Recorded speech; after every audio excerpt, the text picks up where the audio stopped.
Menang banyak berkawan, kalah menemukan sahabat jati. Tak paham Pak Ustadz. Kalau kita banyak duit, kita kaya Pak. Banyak kan yang ngaku saudara kan kita. Oh, kamu saudaraku. Pulang ke kampung bawa Alphard kita, padahal tak kenal. Kamu dulu temanku loh katanya. Itu dulu waktu kita masih di sekolah mana? Siapalah orang ini kan?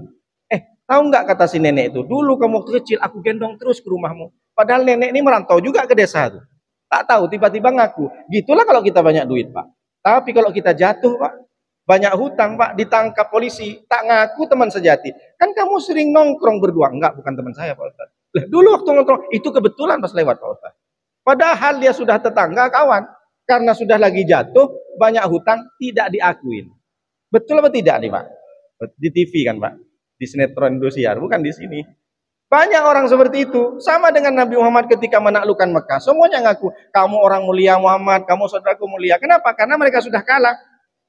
Kenapa maksudnya? Kalau kita jatuh, kalau kita miskin, kalau kita banyak hutang, kalau kita dapat musibah, sebenarnya Allah ingin menunjukkan kepada kita siapa sahabat sejati bagi kita. Tak paham saya Pak Ustadz. Kalau kita lagi senang Pak, sehat, banyak kawan ngajak ngopi Pak.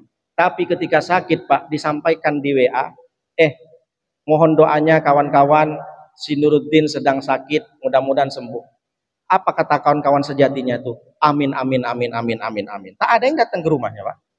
Temanmu berapa di Facebook? 5.000. Di TikTok 11.000. Di YouTube berapa temanmu? 4.000. Ketika engkau sakit, apakah yang 5.000 datang? Tak ada yang datang ke rumah Pak. Yang datang cuma istri kita. Mereka cukup buat stiker di WA, mudah-mudahan syafakallah, mudah-mudahan engkau sembuhkan. Sampai di ICU Pak, sampai infusnya banyak, sudah 1-2 nyawanya. Sahabat yang sering ngopi tak datang juga ke rumah sakit Pak.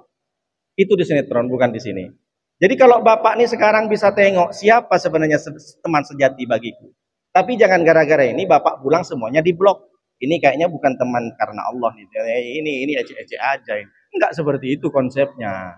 Nanti Bapak diblok semua. Kenapa kok blok? Kata Ustadz Nuruddin begitu. Aku tengok tetangga nih cuma manis di muka katanya. Hatinya busuk katanya. La ilaha illallah. Saya pula yang salah Pak.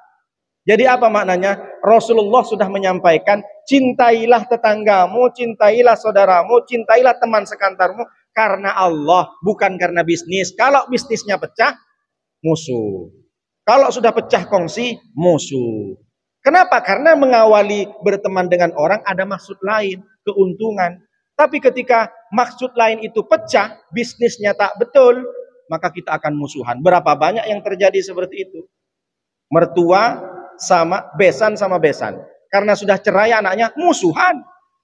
Berarti awalnya dia menganggap saudaraan hanya persaudaraan mantu dan anak. Tapi ketika sudah cerai, padahal seorang mantu dengan mertua meskipun cerai dengan istrinya tidak batal wudhu. Jadi saya nih misalkan ada orang laki-laki cerai dia dengan istrinya, maka anak laki-laki